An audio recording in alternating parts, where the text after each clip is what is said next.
Welcome everyone to the first episode of Rise from the Shadows.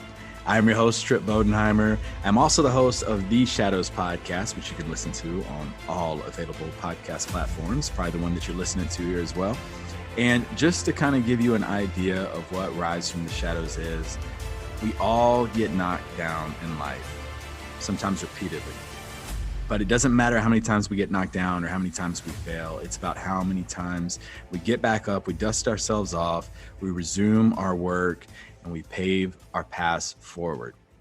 And I cannot think of a better guest. This was handpicked guest, one of my favorite people. I'm not hyping her up at all whatsoever, but one of my absolute favorite people to talk to, someone I consider a very close friend, Nina Choy-Rohmiller. Welcome to Rise from the Shadows. Thank you for having me, Bodie. It's a huge honor, and what an awkward introduction, because I feel like you talked me up, and I'm just me. I'm only reading what you typed for me to say about you. So I was just reading that verbatim. So burn. Totally kidding. That was all genuine. Out me like that. that was all genuine. And actually, for all of our listeners out there, she is the one who, when I kind of pitched this idea to her about having this little 5 to 10, 15-minute episode to have on a every other week basis, she kind of helped me come up with the name here. So she's very instrumental in the planning of this. She's someone who has been, tremendous just to talk to connect with over the past, since the pandemic kicked off. I think so, but it goes both ways, Bodie. I mean, you're a great sounding board for me as well. Yeah, well, it's iron sharpening iron. We'll go with that. So for our listeners, first of all, where are you located at? So I live outside of San Francisco. I live in a town called Brentwood, California. But I am originally from the Denver, Colorado area. That's where I grew up. For those of you out there that do not follow her on Facebook, I will tell you, she has the most picturesque running trails that you have ever seen in your life. I go run with mosquitoes and, beer cans on the side of the road here in Millbrook, but you have like every sort of wildlife animal known to man. It's like the sound of music. It's like you're running in Austria every time you post something. I think that we all have those running trails and running routes near us. It just takes a little while to, do something a little different and go off the beaten path. Yeah. Even when you go on vacation, you find these like amazing spots when you're on vacations and stuff. It's very, I always message you about like how jealous I am of everywhere you're going. I use an app called All Trails to try to find, if there's trails nearby. Yeah. Okay. Yeah. I'm writing that down because I need to see if Millbrook or Prattville have any. I have struck out so far. But ma'am, you are going to be our first guest here. I have, read through kind of the outline of what you're going to be talking about today. I'm excited to hear about it. Before we get started, 90-second elevator ride. Tell us, who is Nina Choy-Rohmiller? I think Nina Choy-Rohmiller is a trailblazer, a little bit of a dark horse. The package you see, that's not necessarily what's inside. For those who haven't seen me in person, I'm kind of like this little petite Asian female. But I like to defy stereotypes. In high school, I was the first female on the men's wrestling team. When I was in college, I worked at the police department. And, I'm an engineer, work in bridges, vice chair of the bridge welding committee. A lot of stuff that you wouldn't necessarily think when you look at me. So I like to think that I'm maybe a little bit of an onion. The more you peel, the more interesting it gets. So for the listeners, we're big on like personality assessments and all of that kind of stuff. Nina and I have actually created a personality assessment based off Girl Scout cookies. Oh, So, yes. yep, we can judge you by your Girl Scout or your personality type. We can associate a Girl Scout cookie with you. So it's pretty. And we're pretty spot on too. I think it was pretty good. Yeah, certain people like certain cookies. If you're Thin Mints, tried and true. You're probably pretty conservative, like to follow the rules, don't venture out much. What about the what are the plain ones? The what were they called? Yeah, Yep, trefoil. the Yeah. trefoils. What do we say that one says? I'd have to pull it up. But what do we say? It's personality says if you're a trefoils person. I think that the trefoils, they'll surprise you because you think that they're plain, Yeah. right? And you don't think that there's much depth to them, but they're so versatile. Yeah. And the people that like trefoils, they will put trefoils in things like ice cream. Yes. They'll eat in unconventional ways. Yeah. That's what I do. I eat mine with ice cream. Scoop Mm-hmm. some ice cream and eat them. Yeah, really good. All right. Well, ma'am, now without any further ado, I'm going to turn things over to you. The floor is yours. All right. So when I was asked by Bodhi to be on his new spinoff, Rise from the Shadows, I was both honored and a bit apprehensive because the Shadows podcast has had so many guests with inspiring stories of triumph and perseverance over tragedy. And I honestly just didn't think that I had any stories that could rival theirs. But I did think about it a little bit more, and that's where I realized I was wrong because this isn't about who's suffered the most or who's persevered the most. We've all experienced trials and tribulations in our lives, and from each one of them is a story that can inspire, a lesson to be learned, and an opportunity to grow. And so this spinoff is where we get to share our stories, and hopefully someone somewhere can learn from them. So, the story that I'd like to share is one of being an outsider and not meeting expectations, and how that can actually be one of the most wonderful gifts. So, being an outsider is probably something that many people can relate to. I know I mentioned that I grew up in Colorado, which at the time was predominantly white. And I honestly can't remember meeting another Asian schoolmate until I was in high school. So growing up, for me, it was always painfully apparent that I didn't fit in. At school, I was that kid that brought like weird food to lunch. Like I would bring stuff like pork buns and dang, which is kind of like the Chinese version of a tamale. And there's actually a really funny comedian out there named Joe Coy, who's Filipino. And he talks about the challenges of trading his Filipino food with his classmates in the lunchroom.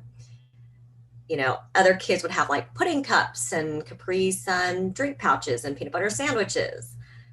But nobody really wants to trade that for a pork bun, you know? So I could relate to his comedy routine. Like any kid, I really, really desperately wanted to fit in with my classmates. But it's difficult when you're set apart from them, not only by appearance, but culturally. And they would always ask me things like, say something in Chinese, or, why does your mom talk funny? Um, and I remember kids making fun of the way that like my eyes were shaped. I also felt like a bit of an outsider in my family as well. So my mother immigrated here from Thailand, and my father, who's Chinese American, he grew up in a diverse community in New York City, really close to Chinatown.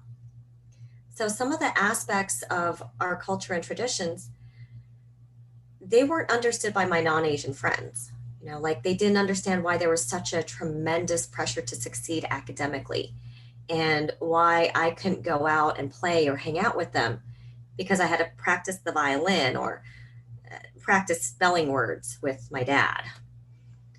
Um, a lot of children of immigrants, they really try to balance what it means to be American while still trying to figure out how the culture and the traditions of their parents fit in.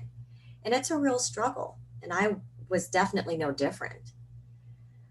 So at home, my family, they've referred to me as a banana or a Twinkie, which means you're yellow on the outside, but you're white on the inside. There were a lot of expectations about what it meant to be a good Asian daughter or a good Asian son. And in my family, we were expected to excel academically. And we were also expected to look a certain way and marry a certain way and try not to be too outspoken. Don't cause waves. And I think that generally that's what most of my family members did. My cousins went to Columbia, they got business degrees, they got MBAs, they married quote unquote the right people, from upper middle class or wealthy households. And they were a lot better, I think, at following what was expected of them. And maybe it was because they lived in, more diverse areas, and they didn't have as much of a struggle trying to reconcile what American culture was and what Asian culture was. So, there's a lot of tremendous pressure I think I had on both sides. On one hand, I have familial expectations and the pressure to excel academically. But on the other hand, I had peer pressure to be like other kids, hang out at the mall, go to parties. And truly, neither world was compatible with the other. And so I think that for me, because I felt like an outsider, I felt like whatever I did, nobody would be happy with. And in a way, that's freeing, because once you decide that you don't care who you're going to disappoint, you start living your life for yourself, right, wrong, or indifferent. It's kind of like one day a light bulb went off and I said, Nina, start doing Nina things. To heck with everyone else. And that's the beauty of it, because I didn't feel like I had any ties to my community. I didn't feel like I needed to stay there because I felt like nothing I did would meet my family's expectations. I started paving my own path. And sometimes that path walked me straight off a cliff. And then I had to figure out how to dig my way out of the hole and figure out how to get out of some seriously questionable choices and bad decisions. But that path has also taken me to some places I normally wouldn't have gone. It's been some of the most amazing things that I've done and some of the most amazing things that I've experienced. And so the point is, when you get to write your own journey, you own it. You own your failures, and you also own your successes. And there's something fulfilling in that. And I think there is a lot more happiness to be had when you're secure in that knowledge. And I can say that at this point in my life, being the outsider is something that I'm comfortable with, and probably something that I now embrace, because the expectations I need to meet, those are mine and mine alone. The weight of trying to meet other people's expectations or society's expectations of who you are or who you should be, those can be really suffocating. And I look now at some of my other family members, right? The ones who followed this life path that was scripted for them. And I just don't think that they've had the same personal fulfillment that I've had. They just haven't gotten that same level of happiness. I was sitting down with one of them recently, and he told me, I'm in my 40s now, and I really wish that I had been a pediatrician like I wanted to be. But I went into business because that's what my mom wanted me to do. That was the family expectation, to go into business. But he really wanted to be a pediatrician. And so now there's something in his life that he feels like he's missed out on. And I have another family member who's also in her 40s. And she's bounced from one degree to another, trying to figure out, do I want to be in medicine? Do I want to be in business? And she's been listening to what other family members are telling her to do. Oh, you should go to medical school. You should go to business school. And what that's resulted in is she's still trying to figure out who she is and what she wants to do. And happiness becomes evasive. So at the end of the day, if you feel sometimes like you're an outsider or you're an other, I say own it, embrace it. It's empowering once you own that. When you defy the expectations that other people in society have of you, you are free to pursue your own path. You get to define your own goals, and you get to figure out who you are, what you're about, and live the life where you get to say, it's mine. You never have to have any regrets or say, I wish I would have. Wow, Nina, thank you so much for that awesome message. I think it correlates very well with even, as you were mentioning earlier, your 90-second elevator ride from what you were saying when describing you. So very powerful message. And I cannot thank you enough for being my first guest on here. And how cool is that? Joe Bogdan, first guest to the Shadows podcast. Nina, first guest on Rise from the Shadows. Same thing that we do with the Shadows. What final words do you have for the listeners out there? Well, first of all, Bodhi, thank you so much for having me. It's a huge honor. And, the Shadows podcast there's always wisdom there and to learn from others' stories. And, maybe that's the wisdom to share, is to listen. Just listen to different stories, listen to other people's stories. There's always something in there that you can take and put in your pocket. Mm-hmm. There's strength to be gained. When you're feeling down, there's a common thread that ties all of us together, that humanizes us. So I think if that's my piece of wisdom right there. Listen and learn. Well, I definitely appreciate it. And if any of our listeners would like to find out more information about you, where can they get in contact with you at?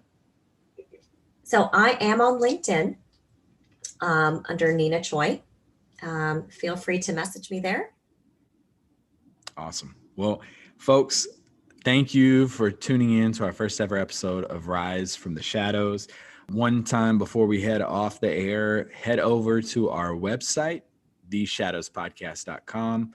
You can listen to future episodes of Rise from the Shadows. You can listen to episodes of The Shadows Podcast. We're about to start releasing episodes of the Ignite podcast on there as well. So we're going to have everything from the Shadows that you're going to need. All you got to do is hit the subscribe button and also leave us a review while you're over there. I mean, it could just be a 5-star review and just tell us how much you've enjoyed it. But folks, that is all the time we're going to have this week for Rise from the Shadows.